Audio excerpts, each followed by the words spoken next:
Alors bonjour, nous sommes à l'écoute de Côte Sud FM, vous êtes à mes côtés sur 90.3 et aujourd'hui dans cette édition du langage de l'art, nous avons la chance de recevoir Nico Radatz. Nico, bonjour. Bonjour, c'est moi qui ai la chance d'être ici présent en fait.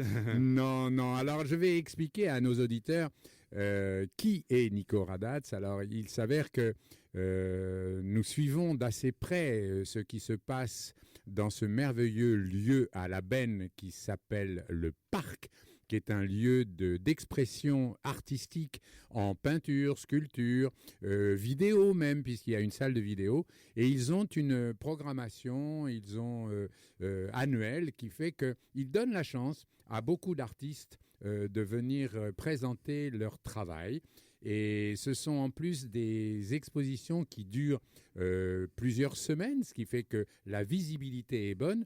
Et puis, ils greffent là-dessus, sur un certain nombre de dates, ils greffent également des opérations avec des artistes, j'allais dire originaux, mais alors originaux dans le très bon sens de la langue française, c'est-à-dire des gens qui ont quelque chose à dire. Et Nico Radatz, qui est à nos côtés, lui, il a plein de choses à dire, et non seulement il a à les dire, mais en fait, par son œuvre, par son travail, il transmet beaucoup d'informations qui ont, à aujourd'hui, énormément de valeur. Alors, Nico, tu es sculpteur. Oui, on va dire je suis sculpteur parce que en fait les œuvres que j'ai créées sont plutôt sculpturales. Oui. En revanche, dans le sens propre du terme, c'est pas vraiment la sculpture, je sculpte pas puisque ce sont plutôt des assemblages, des assemblages, oui. des assemblages Oui. avec des éléments qui me servent pour composer ces structures. Donc au niveau de la technique, c'est pas vraiment une sculpture, même si ça prend des formes sculpturales. Alors effectivement, le détail a son importance car le travail de Nico, il réside à organiser des formes à partir de tubes en PVC. Exactement. Alors j'aimerais savoir, parce que j'ai vu ce travail, j'ai assisté à la journée, on va en parler tout à fait largement sur cette antenne, mais comment ça t'est venu de travailler à partir de ce matériau-là, le tube en PVC? Ok, ça c'est un très long processus en fait. En réalité, On a le temps. c'était déjà aux Beaux-Arts. J'avais fait les Beaux-Arts à Rennes en fait en Bretagne, et déjà à ce moment il y avait beaucoup de matières plastiques, on va dire, qui sont arrivées dans mon travail, du cellophane, du plexi, et des choses comme ça. Et à un moment donné, je me suis intéressé aux tuyaux pour une toute autre raison en réalité. Pour organiser dans ta maison les évacuations d'eau peut-être. Non, pas non plus. C'était plutôt pour réaliser un écran pour mettre ça sur scène en fait. Et du coup, ces tuyaux me servaient pour tenir en fait l'écran. Et D'accord. c'est comme ça que je travaillais pour la toute première fois avec ces tuyaux. Et petit à petit, il y avait des récupérations qui ont été faites à gauche et à droite par plein de tuyaux que j'ai pu trouver. Et je me suis dit que ça pourrait être intéressant en fait de travailler avec ces tuyaux parce que ça fonctionne un peu comme des Legos. Des tuyaux en PVC, ce sont bien des tuyaux d'évacuation d'eau en PVC, comme on les trouve dans les magasins de bricolage. Bien sûr. Du coup, moi, je les peins en pleine couleur, je les plie, je les déforme en fait pour donner des formes un peu plus organiques, on va dire, par rapport à ces formes rigides et originelles des tuyaux. Alors, j'ai assisté à ce travail, Nico, et en assistant à ce travail, j'ai constaté que les tuyaux que tu utilises, étonnamment, enfin, en tout cas pour le travail que j'ai vu, sont tous du même format. Tu n'utilises pas plusieurs dimensions de tubes PVC? Si. On va dire au début, c'était plutôt les tuyaux de petit diamètre. Puisque ce sont ces tuyaux-là que j'ai récupérés à ce moment-là. Et il faut commencer aussi Bien sûr. ces recherches, en fait. Du coup, au début, c'était ça. Petit à petit, ça s'est agrandi, on va dire. Il y avait de plus en plus d'expositions en extérieur. Et quand on est en extérieur, on a quand même affaire aux dimensions en fait, de l'espace extérieur. Il faut faire face à tout ça. Il y a des bruits naturels, parfois en ville, il y a des voitures, mais il y a aussi des personnes qui se promènent, qui ne sont pas forcément intéressées par l'art. Il y a des enfants qui jouent. Enfin, il y a plein de choses qui se passent dans un espace public, puisque voilà, j'expose en fait En plein air. Parce En que plein air, en exclusivement public, en plein air. Oui, bien sûr. Et du coup, c'est quand même aussi la monumentalité de l'œuvre qui joue un rôle important pour être vu aussi. Et donc, à partir d'un certain moment, j'ai commencé à travailler avec les tuyaux qui ont un diamètre plus important que les tout petits diamètres. Aujourd'hui, ce sont les tuyaux avec un diamètre de 10 cm. Ça me paraît idéal parce que c'est visuellement, c'est assez impactant et en plus, c'est pas trop compliqué à travailler puisque si on travaille avec des tuyaux encore plus larges, ça devient plus compliqué pour les tordre, pour les transformer. Donc pour l'instant, c'est cette dimension-là qui me correspond le mieux pour faire ce que je fais. Mais en effet, il y avait différentes dimensions dès le début. Et il y avait aussi des œuvres où j'ai mélangé en fait différentes dimensions. Ça dépend en fait de chaque œuvre aussi. Hein. Par contre, là au parc, c'est toujours les mêmes. Voilà. Je voulais te transmettre, Nico, mon admiration pour ta façon de t'exprimer en français, parce que si je maîtrisais la langue allemande comme tu maîtrises la langue française, je serais vraiment le plus heureux des hommes. Depuis combien de temps, je crois que tu habites la Benne. C'est ça, oui. Et depuis combien de temps es-tu dans notre pays? Et est-ce que lorsque tu étais plus jeune et que tu étais en Allemagne, si toutefois tu l'as été, tu as peut-être été ailleurs, est-ce que tu t'exprimais déjà? Est-ce que les Beaux-Arts, c'était déjà la ligne droite, l'autoroute pour Nico Radatz? Déjà, ça fait 21 ans aujourd'hui que je vis en France. D'accord. Du coup, c'est pour ça aussi que je m'exprime relativement bien. Ah, tu parles même très, si très bien. l'accent, il l'accent, reste, on en a tous des accents. Ouais. Après, moi, j'ai 42 ans, donc j'ai passé maintenant la moitié de ma vie en France, la première moitié en Allemagne. Quand j'étais en Allemagne, je voulais pas forcément faire des études d'art au début. Tu ne te destinais pas à ça? Pas non plus, c'était pas exclu, mais j'ai commencé de faire des études en sociologie en fait en Allemagne. Donc j'ai deux années d'études de sociologie à mon compte. Et par contre, à ce moment, ça m'intéressait déjà de devenir peut-être réalisateur, des choses comme ça. D'accord. Dessiner des bandes dessinées, des choses comme ça. Et en arrivant en France, j'ai voulu devenir en fait, je voulais faire les écoles d'Angoulême parce qu'à ce moment, je voulais beaucoup faire la BD. En revanche, je ne savais pas comment ça se passe en France, en fait, les études d'art et tout. Et du coup, j'ai vu, il y a une école d'art à Bayonne avec une prépa pour les beaux-arts. J'ai fait l'école là, du coup, à Bayonne, la prépa. Et ensuite, voilà, je suis passé faire les études à Rennes. Ce qui t'a amené en France, c'est le déplacement de ta famille pour des raisons professionnelles, ou tu as décidé à 21 ans, puisque tu nous as dit moitié-moitié, vers 21 ans, est-ce que tu as décidé de venir en France? Non, c'est toute la famille qui est venue en France. Qui est venue en France, donc tu as suivi un déplacement familial et tu t'es retrouvé en France. Exactement, on avait toujours fait les vacances ici, à la Benne, et du coup c'était un projet qu'on avait... En plus tu venais en vacances à la Benne. Oui, d'accord. Et c'était un projet qu'on avait depuis longtemps en fait, d'éventuellement déménager vers ici, et à partir d'un moment c'était le moment pour le faire, et du coup voilà, on l'a fait. Ok. Et qu'est-ce que je voulais dire? Donc tu as pu t'inscrire à Bayonne, faire la préparation pour les Beaux-Arts, et après tu as fait les Beaux-Arts à Angoulême. Voilà, donc non, c'était du coup à Rennes. À Rennes, pardon. Au début, je voulais faire toujours Angoulême parce qu'elle a la BD, mais finalement, je l'avais fait à Rennes, c'est une très bonne école d'ailleurs. Et voilà, ça se passait comme ça. L'intérêt était toujours là. En Allemagne, par contre, c'était les études de sociologie. En arrivant en France, je me suis cherché un petit peu. J'ai trouvé la prépa à Bayonne. J'ai fait l'école des Beaux-Arts à Rennes.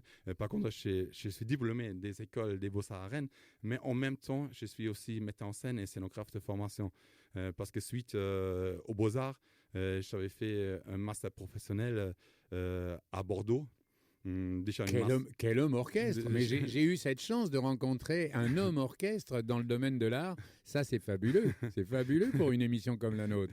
Alors, moi, j'ai besoin d'expliquer à nos auditeurs que notre rencontre, elle s'est faite sur un événement quand même très particulier, que j'aimerais que tu nous décrives un peu. Moi, je vais te dire comment j'ai été convié. Il m'a été dit, j'ai été informé qu'un artiste allait recevoir par petits groupes des équipes de jeunes enfants des écoles de la MAX, de nos communes avoisinantes à la Benne, et que tu allais, avec leur complicité, mettre en place Exactement. une sculpture dans le jardin, dans les jardins qui sont face à ce bâtiment qui est le Exactement. parc. Alors, comment toi, ça t'a été présenté et qu'est-ce que tu avais derrière la tête lorsque tu es arrivé? Est-ce que tu savais déjà ce que tu allais faire à ces différents enfants qui venaient tourner autour de ton travail? Oui, en fait, c'était fait dans le cadre des stages de vacances pendant les vacances d'hiver, au mois de février. Mhm. Et l'idée, c'était de familiariser en fait les enfants et les adolescents, il y avait aussi des plus âgés, des espaces jeunes de Max à une pratique artistique d'un artiste. D'accord. Du coup, l'idée, c'était vraiment que les enfants travaillent de la même manière comme l'artiste, il travaille. Et D'accord. c'était l'idée de base. Et donc, l'idée, c'était que les participants créent en fait une œuvre qui pourrait être créée par moi-même. Alors que ce sont en fait les enfants qui ont créé, ou je dis les enfants, les Tu les as adolescents. guidés. Et du coup, oui. je les laissé guider. Il n'y avait qu'une seule contrainte. C'était en fait le matériau qui était imposé et le lieu d'exposition. D'accord. Donc, comme tu as dit, il y avait donc c'est exposé en extérieur, dans les espaces extérieurs du parc, autour d'un arbre, puisque moi, c'est très souvent autour des arbres, à l'intérieur des arbres, ou la symbolique de l'arbre qui revient régulièrement. Et du coup, c'était les contraintes, les tuyaux avec lesquels je travaille, et ensuite cet arbre-là qui était choisi auparavant pour accueillir l'œuvre. Et à partir de ce moment-là, ce sont en fait les enfants qui ont travaillé, on va dire, qui se sont exprimés en fait librement. En revanche, il y avait une centaine, je crois 90 participants, plusieurs groupes parchonnés, et aucun des groupes et aucun des enfants était présent dès le début jusqu'à la fin. Donc chaque enfant et chaque groupe a fait une apporté partie, sa pierre à l'édifice. voilà, Ouais. a fait une partie du travail, et l'œuvre s'est créée comme ça progressivement. Donc même là, il n'y avait pas forcément une vision globale Bien de sûr. ce qui va être créé. C'était vraiment une création au fur et à mesure. C'est ça. Toi, tu l'as vu se développer au fur et à mesure que les groupes sont venus. Exactement. Même moi, je ne savais pas trop où ça va. Vas-y. Je ne savais pas trop pardon, où ça va aller. En revanche, moi, tuyau par tuyau qui était installé, il y avait une forme qui est apparue petit à petit par rapport à toutes les idées des enfants, et petit à petit, il y a une morphologie qui s'est créée et qui a pris forme, qui a pris place. On va revenir sur cette œuvre que j'ai eu cette chance de voir et que j'ai vu aussi se monter, se développer. On écoute un petit peu de musique et on revient auprès de Nico Radat. Ça tout de suite. Nouveauté Côte Sud FM 93, La radio qu'on aime. Dans l'inconscient collectif, il est certain que pour les gens qui nous écoutent, Nico, quand on parle de matériaux qui permettent de faire un travail et qu'on parle de tuyaux en PVC, on pourrait imaginer que tes sculptures sont monochromes et en plus de couleur grise. Ce n'est pas du tout ça. Est-ce que tu peux nous expliquer comment tu utilises ces tuyaux et qu'est-ce que tu leur donnes comme transformation pour que ça fasse une œuvre multicolore? Oui, en effet. Les tuyaux ne sont pas du tout de couleur grise. En revanche, au début, ces tuyaux sont grises. Voilà, ça c'est certain. En revanche, moi, je les peins. Je les peins en pinceau. On me demande souvent, est-ce que tu les peins, Est-ce que à tu la les baignes? bombe, Est-ce que tu les baignes dans est-ce que tu dans les baignes, une bassine? Ouais. Moi, je les peins au pinceau pour plusieurs raisons. Déjà, je n'ai pas des bassines profondes. Suffisamment profond. Voilà, parce que les tuyaux font parfois quand même 4 mètres. mais ce n'est pas que pour ça. On me demande aussi parfois pourquoi tu n'utilises pas des tuyaux. Peut-être ça existe en fait des tuyaux qui sont déjà dans une couleur. Ça existe pas en France, mais ça existe ailleurs dans le monde. Mais ça m'intéresse pas. Ce qui m'intéresse, c'est vraiment qu'on voit aussi quand même la matière de la peinture. Parce que ça comment dire, ça rend... Ça donne une âme. Oui, ça donne une âme. Voilà. Ça rend ça plus intime, un peu comme si on est face à une peinture. C'est quand même le trace du pinceau qui nous raconte aussi quelque chose. Et ici, c'est un peu pareil. Il y a donc cette coloration par pinceau, on va dire, des tuyaux. Les tuyaux, tu disais, on peut imaginer, ils sont monochromes. Chaque tuyau en soi est monochrome. Donc, j'ai des tuyaux rouge, bleu, jaune, vert, mais chaque tuyau est dans une seule couleur. En revanche, après, il y a cet assemblage de plusieurs tuyaux, ce qui fait que la sculpture ou que l'œuvre, soit je dis, c'est pas tout à fait une sculpture, soit multicolore. Ouais. Mais que ce soit multicolore. Alors, elle est autour d'un arbre, tu nous l'as précisé, elle est autour d'un arbre et tu as trouvé ça plutôt astucieux de le faire comme ça. Comment leur donnes-tu des courbes? Comment tu t'arranges pour que le tuyau épouse la circonférence du tronc ou s'il se plie? Comment fais-tu? Oui. Déjà, je veux juste encore dire une phrase par rapport à la couleur. Bien sûr. J'utilise les couleurs pour plusieurs raisons, en fait. Une des raisons, c'est déjà les choses positives, on va dire, sont plutôt colorées. Les fruits, les fleurs, les choses comme ça sont colorées. Comme je cherche à intégrer cette matière industrielle qui sont ces tuyaux en PVC à l'intérieur de la nature, il y a cette harmonie qui est recherchée. Et du coup, je me suis dit que les couleurs, ça aide en fait pour créer cette harmonie, cette osmose entre ces tuyaux c'est et la nature. Une jolie poésie, ça, Nico. Merci. C'est une jolie philosophie de ce que peut représenter l'art et la couleur, c'est-à-dire la représentation exacte de ce que tu te fais de la nature. Ouais, je trouve ça très beau. Exactement. Très beau. Et en plus, dans quasiment la totalité des cultures, les couleurs arc-en-ciel, on va dire, représentent l'harmonie, la solidarité, le bien vivre ensemble. Et c'est par rapport à ça aussi, du coup, que cette intégration des sculptures dans la nature, les couleurs, enfin, ça donne du sens. Après, pour ta question, par rapport à comment je transforme les tuyaux, déjà, j'analyse les espaces. Je disais tout à l'heure, je suis aussi scénographe de formation. Moi, j'analyse déjà les espaces et par rapport à l'espace et à l'architecture de l'espace, c'est la forme qui se crée. Et c'est en fait ce que les enfants aussi ont pu expérimenter finalement parce que les espaces nous contraignent aussi. Quand on est autour d'un arbre, il y a ce tronc d'arbre qui est déjà là.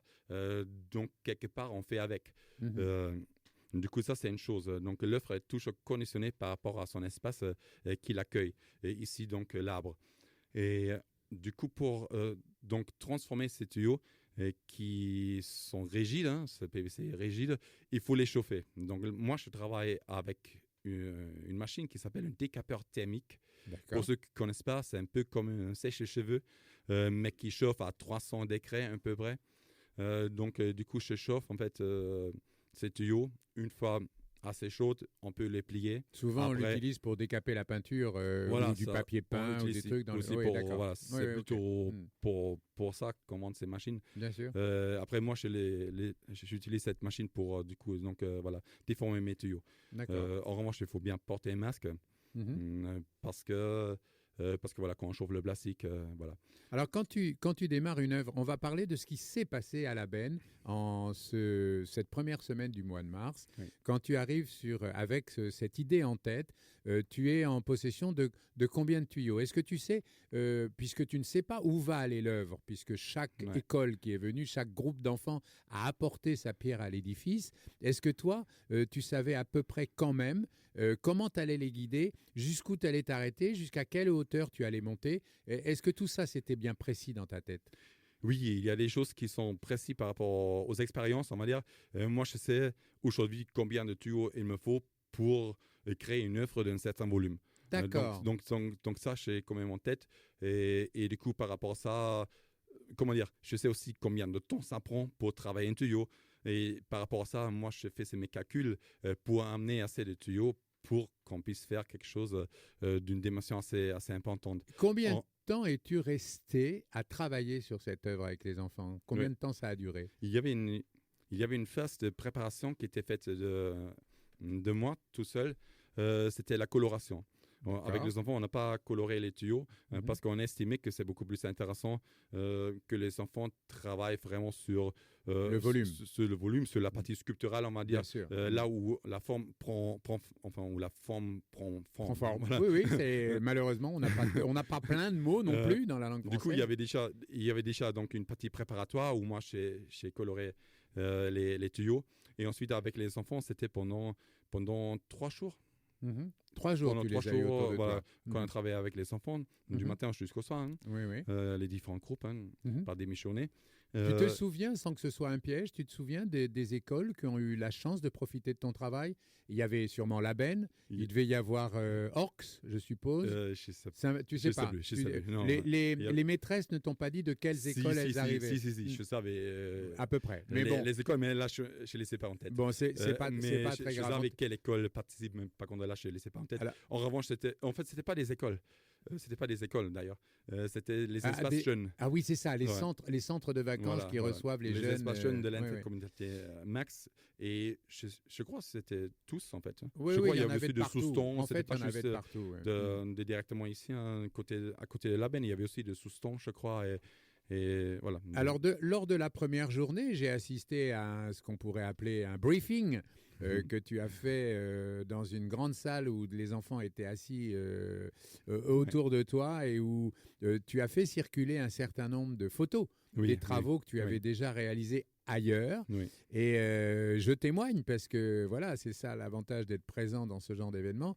Ils étaient tout de suite très interrogatifs, ils avaient tout de suite très très envie de voir comment tu faisais. Est-ce que c'est une expérience que tu avais déjà vécue? Est-ce que les enfants t'ont surpris par leurs questions ou est-ce que c'est une habitude à laquelle tu es très très très habitué? Oui, déjà ce briefing au début c'était important pour expliquer déjà ce qu'on va faire, pour expliquer ce que moi je fais. Et j'avais ces photos imprimées comme ça. Comment dire, au début, c'était prévu que je fais une projection sur l'écran de mes œuvres pour expliquer, pour montrer un peu ce que je fais. En revanche, comme j'avais en fait ces photos imprimées, je les ai imprimées comme ça un jour parce que comme je t'expliquais tout à l'heure, j'expose principalement en extérieur. En extérieur, on n'a pas forcément les ordinateurs avec nous.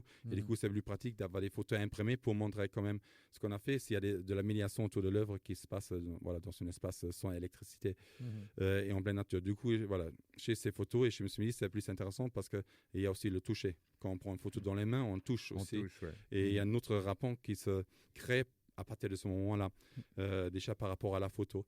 Donc ça, c'est une chose pourquoi j'ai amené des photos et pas des projections, parce que je trouve ça plus intime aussi.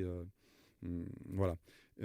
En revanche, les questions des enfants, comment dire ça? Le dialogue. Oui, les enfants sont toujours surprenants. Surpris, oui. Ils ont toujours ce bris, ils ne s'attendent pas à ça. Enfin, les enfants qui étaient présents, ils savaient qu'ils vont participer à un atelier artistique, qui vont créer quelque chose. Par contre, il y avait une grande partie des enfants qui ne savaient pas plus que ça. Ils ne savaient pas qui est l'artiste, on va travailler quelle matière, etc. Et par rapport à ça, il y avait donc beaucoup de surprises chez les enfants, des surprises positives.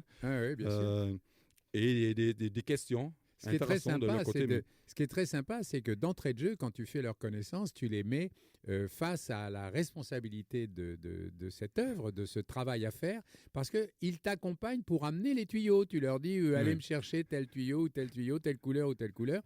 Et là, on voit des petits groupes d'enfants, de copains, qui se précipitent pour apporter à l'artiste la matière à travailler. Alors, parlons-en de cette matière, Nico. C'est évidemment, au départ, au tout début, peut-être que les choses ont évolué, mais tu vas nous en parler. C'était à partir de matières récupérées que tu faisais ça. Car en fait, tu es un grand écologiste devant la montagne de l'écologie. C'est-à-dire que tu apportes aussi, toi, cette volonté de nettoyer, de ramasser. Alors, voilà, ça t'est venu. Tu nous as expliqué comment tu avais été attiré par les tuyaux, mais pourquoi tout d'un coup tu t'es mis à aller chercher ce que l'on trouve quelquefois abandonné par terre en termes de déchets. Toi, tu en as fait des œuvres. Oui, comme je te disais au début, c'était vraiment la récupération à gauche et à droite qui s'est fait, c'est comme ça, par hasard. Et à partir de ce moment-là, voilà, je me suis intéressé donc à la création des œuvres avec ces tuyaux. À partir d'un moment, j'avais un budget quand même à utiliser où j'ai pu acheter en fait du matériel. Donc il y a une grande partie des stocks des tuyaux grand diamètre qui étaient achetés au début. En revanche, aujourd'hui, j'ai ce stock de tuyaux et j'utilise et réutilise encore et encore. Et ça, on va en parler. Toujours les mêmes tuyaux. dans différentes œuvres. Donc Ça, c'est formidable. On va en parler, Nico, de ça. On va écouter un petit peu de musique. Et ça, c'est l'originalité du travail de Nico Radatz. Écoutez bien, après la musique que va nous envoyer Rico, notre technicien de ce jour, celui qui m'accompagne dans toutes mes vicissitudes, eh bien, on va vous parler un peu de la matière première qu'utilise Nico Radatz. Côte Sud FM 90.3, La radio Sud-Aquitaine. la radio Sud-Aquitaine.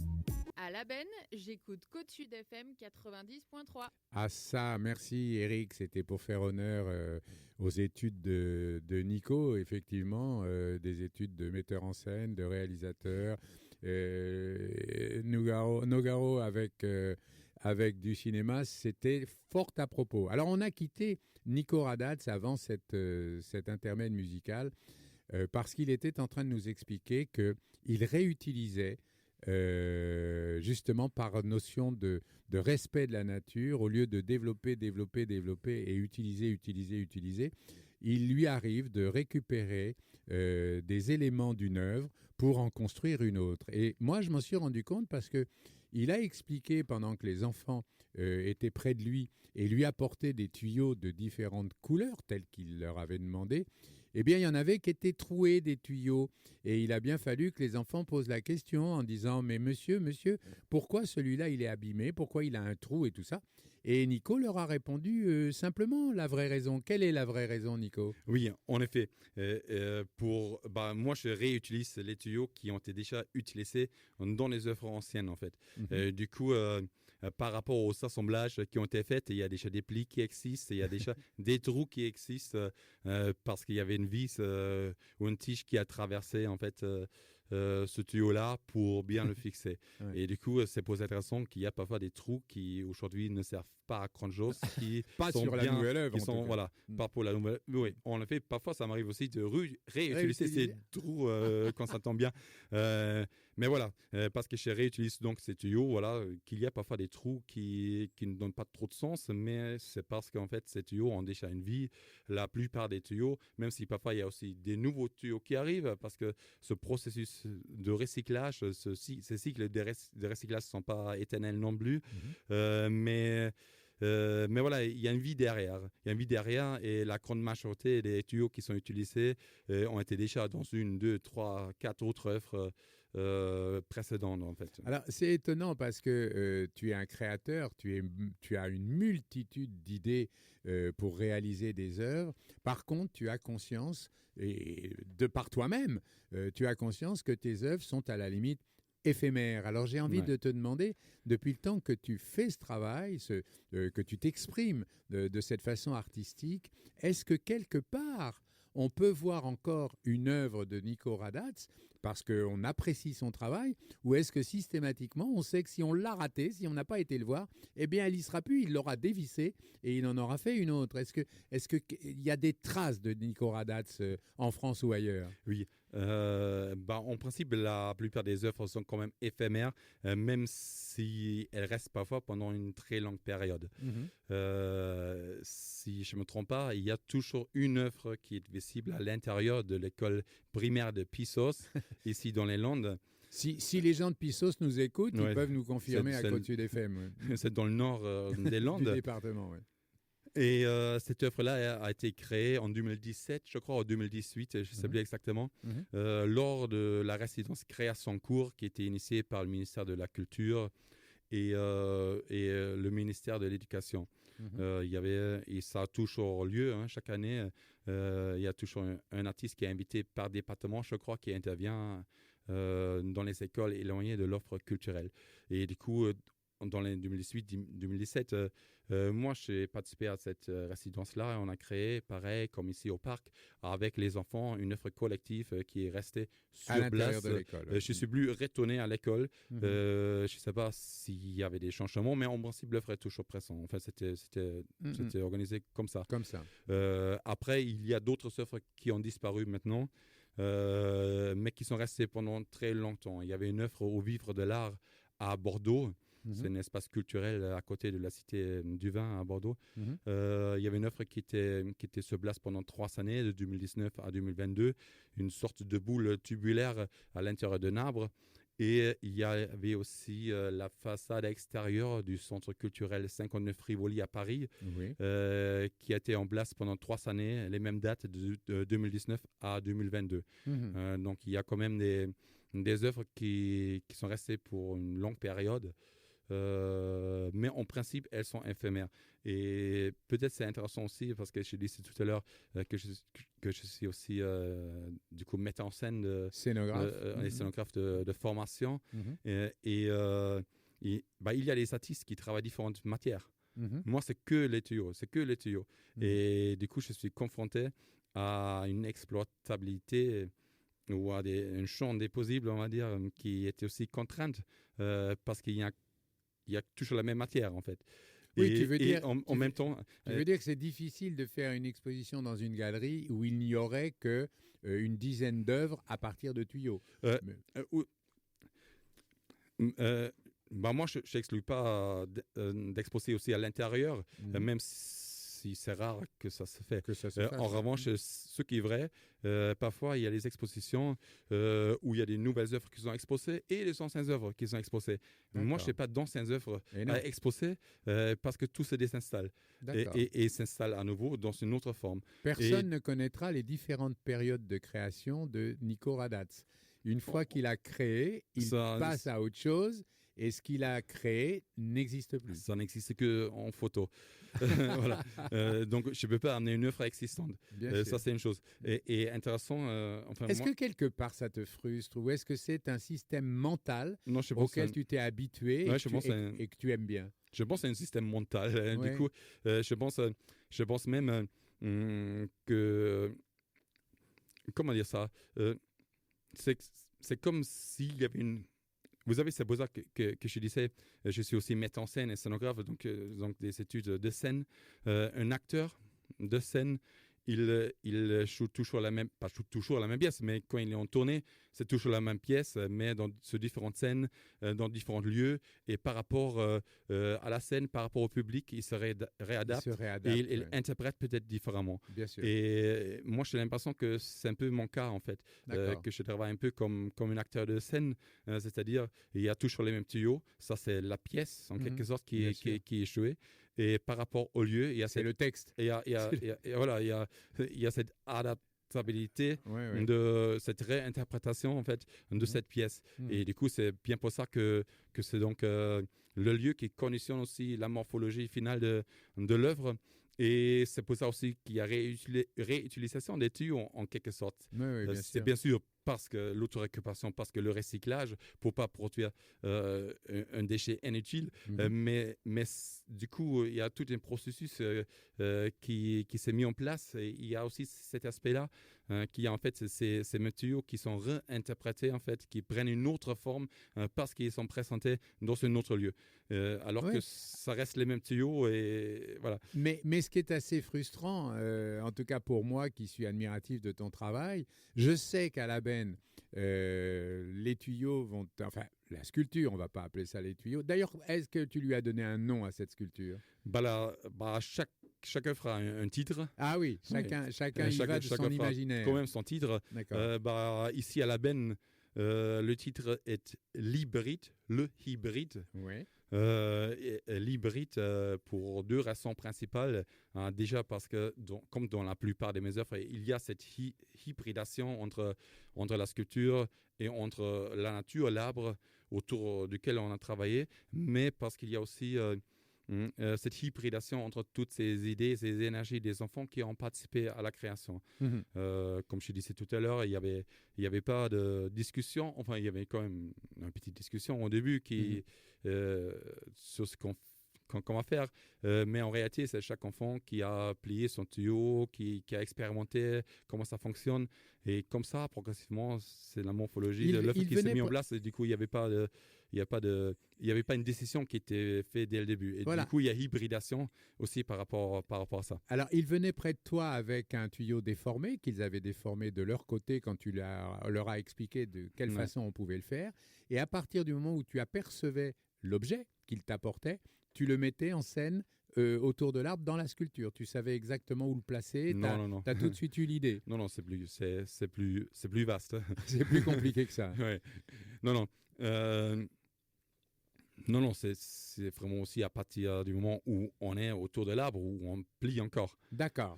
Parce que c'est là où ça prend forme, en fait. Alors, moi, je voulais en revenir à cette idée. Cette œuvre, elle va rester, et je souhaite de tout mon cœur qu'elle reste d'une manière totalement pérenne. Moi, je l'ai dit quand j'étais présent au début de ce travail, elle me rappelait les lianes de vanille que l'on retrouve à La Réunion autour des arbres. Je trouvais ça assez une jolie symbolique, en tout cas. D'abord parce que j'aime La Réunion, ensuite parce que effectivement la vanille est une liane qui apporte toutes les saveurs que l'on sait. Mais puisque tu réutilises les tuyaux et que je sais que ceux de la benne, tu ne pourras pas les réutiliser. Peut-être. Non, puisqu'elle va rester en place. Mais ça ne va pas forcément rester pour toujours. Si, en imaginant. On imagine que c'est la place de la Concorde avec l'obélisque. En fait, la durée de l'exposition n'est pas déterminée pour l'instant. Voilà. Alors, comment tu vas faire pour en faire une autre ailleurs? Oui. J'ai toujours des tuyaux en stock. Ah, quand même. Donc, si là, demain, je dois faire une sculpture, j'ai toujours des tuyaux que je peux utiliser. Mais comme je disais tout à l'heure aussi, parfois, il y a quand même des tuyaux qui sont quand même achetés pour remplir les stocks, parce qu'il y a aussi des tuyaux qui ne peuvent plus être utilisés, parce qu'à chaque fois qu'on rajoute un pli, ils finissent par casser. Ça devient de plus en plus plié aussi. Ah oui, c'est sûr. Et aussi. du coup, de plus en plus petit, et à partir d'un moment, on ne peut plus faire grand-chose. Ça n'a plus de sens. Avec aussi. Donc ça, c'est une chose, mais j'ai toujours des tuyaux en stock pour en faire autre chose. Jusqu'à là, je n'étais jamais trop contrainte par rapport à ça. C'est vrai, s'il y a peut-être 10 expositions en même temps, j'aurais peut-être une rupture de stock. Mais, on va ça revenir vers Nico. J'ai une question à lui poser sur le développement de son travail à titre privé. Écoutons un peu de musique. 90.3, Côte Sud FM. Côte Sud FM 90.3, la radio qu'on aime. À La Benne, j'écoute Côte Sud FM 90.3. Ah oui, je vais être très court parce que cette émission, une fois de plus, elle va trouver sa fin, alors que ça devrait n'avoir aucune fin quand on est avec des artistes comme Nico Radatz aujourd'hui. Je veux lui poser une question tout à fait simple. Je l'ai connu dans le cadre d'une exposition en plein air organisée par une communauté de communes pour être un moment de détente des enfants qui sont en vacances dans notre région. Est-ce qu'il t'arrive fréquemment, Nico, d'avoir des commandes privées? Est-ce qu'il y a des gens ayant des jardins qui ont été séduits par ton travail et j'en sais rien, si Bernard Arnault a une maison dans la région avec un peu de terrain, est-ce qu'il aurait voulu avoir une sculpture de toi? Est-ce que ça, tu t'y prêtes facilement? Pour l'instant, je ne sais pas ce genre de commande. D'accord. Je n'exclus pas ça. C'est quelque chose à laquelle tu n'es pas fermé. Ça pourrait m'intéresser aussi. Par contre, comme les œuvres sont plutôt monumentales et en extérieur, il faut avoir un grand jardin, il faut avoir un château. Oui, bien sûr, mais je parle de gens qui pourraient, oui. tout. Déjà payer l'œuvre. Oui. Déjà payer l'œuvre, même sans le jardin, il faut payer l'œuvre. Disons que je n'ai pas des relations envers des personnes qui approprient un château. Oui, bien sûr. Donc ça rend ça un peu compliqué. En revanche, s'il y en a qui nous écoutent, qui ont bien peut-être sûr. un terrain... C'est un petit peu pour ça que j'ouvrais la porte. Qui s'apprête à ça, ça m'intéresse également. Alors, en revanche, jusqu'à là, c'est plutôt les collectivités qui commandent en fait bien sûr. mes œuvres. Parce que les collectivités, comme ici au parc aussi, mais aussi ailleurs, organisent souvent des expositions en plein air, des parcours d'artistes, des choses comme ça, surtout dans la période chaude de l'année, on va dire. Bien sûr. Et du coup, il y a beaucoup ces commandes des collectivités qui sont à l'origine. Pour que les gens puissent te joindre, Nico, est-ce que tu as la gentillesse de nous donner tous les moyens de rentrer en contact avec toi d'une manière très calme et très lente, que les gens puissent noter une adresse mail ou un numéro de téléphone. Et je vous encourage à aller sur les sites dont va vous parler Nico pour voir son travail. Et si vous trouvez ça super, vous savez que l'art, c'est le goût de chacun. Tout le monde n'a pas la même sensibilité sur les mêmes sujets. Mais si ça vous intéresse, eh bien, ce sera pour vous un régal que de rencontrer Nico Radatz et que dans votre jardin, vous soyez les seuls à avoir une de ses œuvres. Dis-nous comment on peut faire. Oui, bah peut-être je vais pas tout donner parce que ça fait Donne tout, ça va donne prendre tout, trop de temps. donne tout. Bah, Une autre- déjà mon site internet nicoradatz.com, Nicoradatz Nicoradatz. Je rappelle .com. 2D, 2D, Avec 2D, voilà. R-A-D-D-A-T-Z, Radatz. Donc nicoradatz.com. Ensuite, mon Instagram peut-être, Mhm. c'est Art Nico Radatz, donc ARTNICORA2DATZ. Et ensuite, le numéro de peut-être téléphone. Ou ton mail mon téléphone, perso. je n'en ai pas en tête en fait. D'accord. Mais mon mail peut-être, nicoradatz, NICORA2DATZ, @orange.fr. Mhm. Donc voilà, si ça vous intéresse, moi ça pourrait m'intéresser en effet, voilà, de créer aussi des offres pour des particuliers, en fait, pour des commandes privées. Alors en live, et je remercie mon ami Vincent, je reçois un SMS d'un de mes copains qui nous écoute et D'accord. qui dit « Nico, ce sont les bons tuyaux. Ce sont les bons tuyaux de Côte Sud FM. » Merci beaucoup Vincent de Oui, merci t'intéresser beaucoup. à C'est notre gentil. émission. Mais voilà un garçon que tu pourras rencontrer, Vincent. Après l'émission, tu me contactes et on en parle parce qu'il mériterait qu'on fasse quelque chose pour lui. On en parle. Je dirai à Nico Merci. qui tu es. Alors, le numéro de téléphone, est-ce que tu veux que je le donne? Parce que moi, je dois l'avoir. Ou est-ce que tu ne souhaites pas le donner? Oui, je ne suis pas très téléphone en fait. D'accord. Alors, on laisse tomber pour le téléphone. On laisse tomber. Le mieux pour me contacter, c'est par mail. D'accord. Bien préciser en fait dans le titre de quoi il s'agit, parce qu'il y a beaucoup d'arnaques aussi. Du coup, les numéros de téléphone que je connais pas, je décroche pas trop. Donc, du coup, D'accord. c'est mieux par mail. Eh ben, on n'utilise pas. Et puis, comme c'est pas une jeune fille, j'insiste pas pour avoir son 06. Ça m'est complètement égal. Ouais, bah, donc, après, j'ai quand même mon téléphone. Hein, c'est quand même oui, possible oui. de téléphoner après. Mais c'est après. Mais C'est pour- quand on pour- est copain. Voilà, voilà, exactement. Quand on est copain. Pour un premier contact, le mail est très bien. Voilà. Alors le mail, on le rappelle, parce que l'émission est en train de se terminer. Je pense qu'on est à 2 minutes de la fin. Donc, merci à Vincent. Et écoute bien ce mail que tu vas pouvoir noter pour joindre Nico. Oui, du coup, donc nicoradatz@orange.fr. Voilà. Nicoradatz, NICORA2DATZ. Et j'aimerais juste rajouter une chose. Vas-y, tu as que une j'avais minute. oublié Oui. de me dire tout à l'heure, quand on a parlé des questions des enfants. En fait, parfois les enfants, ils ne savaient pas à quoi s'attendre, à part de participer à un atelier d'art, Créatif. enfin Mmh. ici au parc. Mmh. Souvent les ateliers d'art, avec les enfants, on fabrique des choses qui peuvent amener à la maison, des petites créations eux qui peuvent amener à la maison. Ici, nous avons vraiment créé ensemble cette œuvre collective, une vraie œuvre d'art qui est exposée dans une vraie centre d'art. Et les enfants ne s'attendaient pas à ça, en fait. Ouais. Et il y avait beaucoup de surprises quand je disais, OK, maintenant, à vous de créer l'œuvre. Et du coup, du coup, il y avait cette surprise par rapport à ça. Ils disaient, ouais, c'est nous qui va faire tout, qui va faire l'œuvre et tout.